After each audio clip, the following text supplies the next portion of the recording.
होता है, हर पहलू ज़िंदगी का इम्तिहान होता है। डरने वालों को कुछ नहीं मिलता इस दुनिया में, लड़ने वालों के कदमों में जहान होता है। तो आज हम आपको ऐसे शख्स से मिलवाएंगे जो कि गुंदना का दूर दराज जो फार फ्लंग एरिया है हमारे डोडा डिस्ट्रिक्ट का, 40-50 किलोमीटर दूर है डोडा डिस्ट्रिक्ट से। उनका जो नाम है गाज़ी अब्दुल्ला है। रिसेंटली इन्होंने केस जो है वो पास किया है। आज हम इन्हीं से बात करेंगे, इन्हीं से जानेंगे कि इनकी जो लाइफ है, कैसे इन्होंने ये जो अचीवमेंट है इतनी बड़ी कैसे हासिल की इतने फार फ्लंग एरिया में। तो सबसे पहले तो NH1 न्यूज़ में आपका स्वागत है sir. Thank you so much. Sir आप मुझे बताएं कि आपकी जो सबसे पहले तो आपको मुबारकबाद है इस इतनी बड़ी अचीवमेंट के लिए जो आपने इतने फार फ्लंग एरिया में किया। आप मुझे ये बताएं कि आपकी जो एजुकेशन थी, स्कूलिंग थी, वो कहाँ से हुई? मेरी स्कूलिंग पहले तो यहीं जो गांव है रफ़ीक मेमोरियल एकेडमी था वहाँ से हुई। उसके बाद लेटर ऑन मैं एक ऑर्फनेज में गया श्रीनगर, वहाँ पे मैंने 11th और इकबाल मेमोरियल इंस्टीट्यूट बेमना से मैंने 12th क्लास किया। उसके बाद मैं बैक होम टाउन आया और यहाँ से मैंने लाइफ साइंसेज में ग्रेजुएशन किया गवर्नमेंट डिग्री कॉलेज डोडा से। और उसके बाद मैंने जम्मू यूनिवर्सिटी एंट्रेंस टेस्ट भी क्रैक किया और अलीगढ़ मुस्लिम यूनिवर्सिटी का एंट्रेंस टेस्ट भी क्रैक किया। तो कॉस्ट इफ़ेक्टिव और हॉस्टल फैसिलिटीज़ वहाँ पे काफ़ी होती है और स्कॉलरशिप अवेलेबिलिटी भी वहाँ पे काफ़ी होती है। तो मैं पीजी के लिए अलीगढ़ मुस्लिम यूनिवर्सिटी चला गया था बॉटनी में।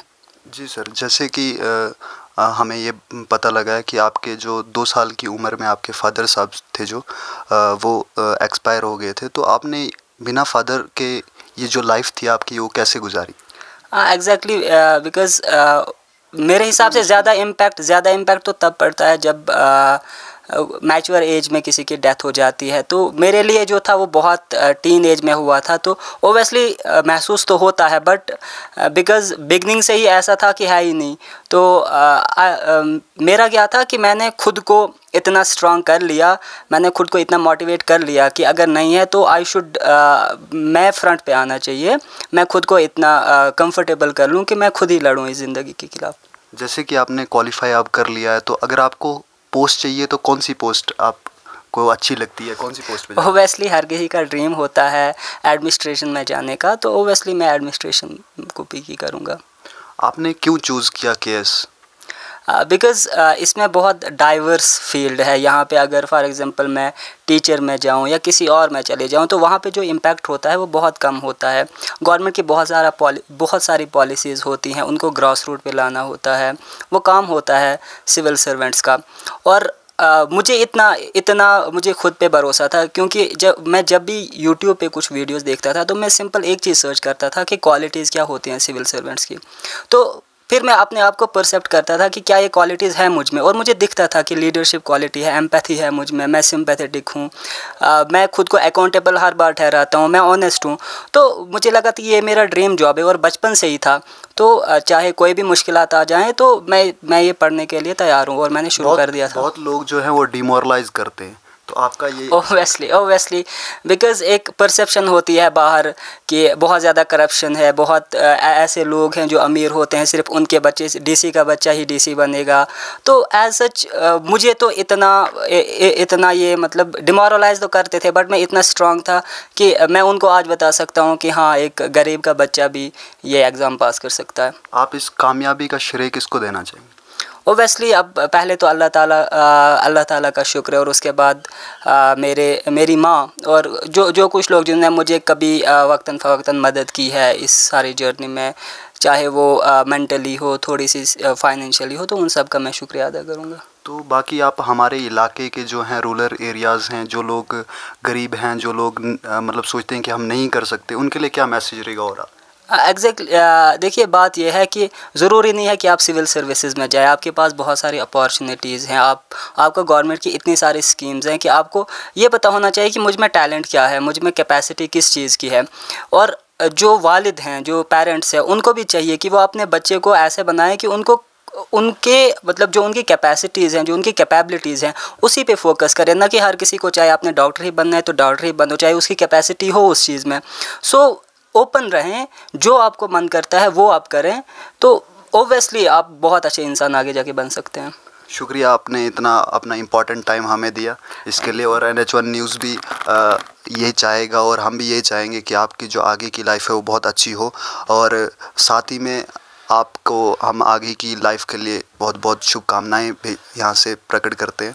तो हमसे बात करने के लिए शुक्रिया। आपका नाम? मैं डॉक्टर परिप, मेडिकल ऑफिसर PSC गुंदना। जी, आपके इलाके से गाजी साहब ने अभी रिसेंटली KS क्वालिफाइड किया, तो कितनी खुशी महसूस होती है? देखिए, खुशी तो हम बयान नहीं कर सकते हैं, क्योंकि ये पूरे इलाके की खुशी है, और हम गाजी को अप्रिशिएट करते हैं द वे ही स्ट्रगल।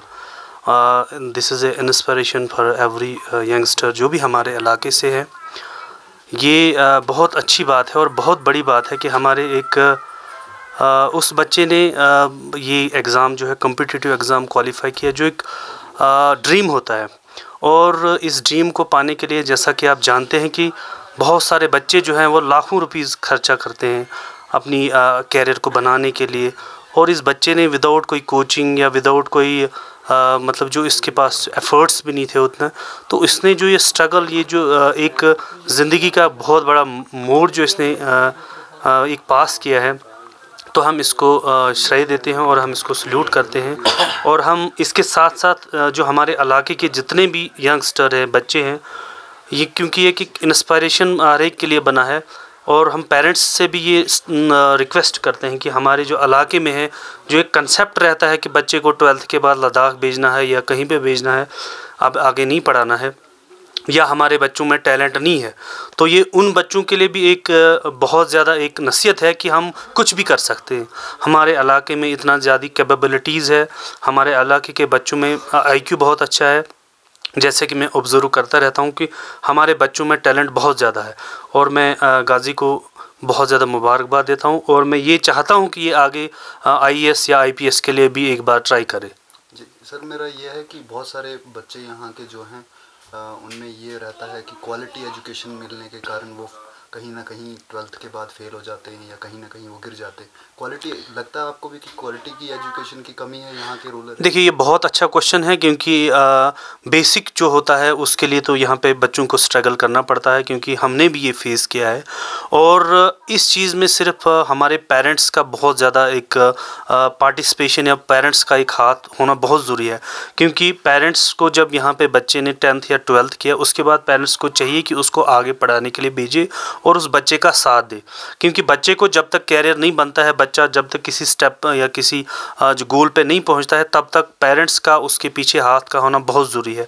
तो मैं चाहता हूं कि जो बच्चे जिनमें टैलेंट है, जो यहाँ से एजुकेशन जिनको पूरी तरीके से सेटिस्फाइड नहीं है, तो मैं उनसे रिक्वेस्ट करता हूँ कि जो गाजी है, जो इनके लिए एक रास्ता बन गया है, तो वो उससे गाइडलाइन ले सकते हैं हर एक चीज़ के लिए कि भाई उसने कैसे ये अपना जो है ज़िंदगी का इतना बड़ा स्टेप और इतना बड़ा मोड़ उनने जो है पास किया है।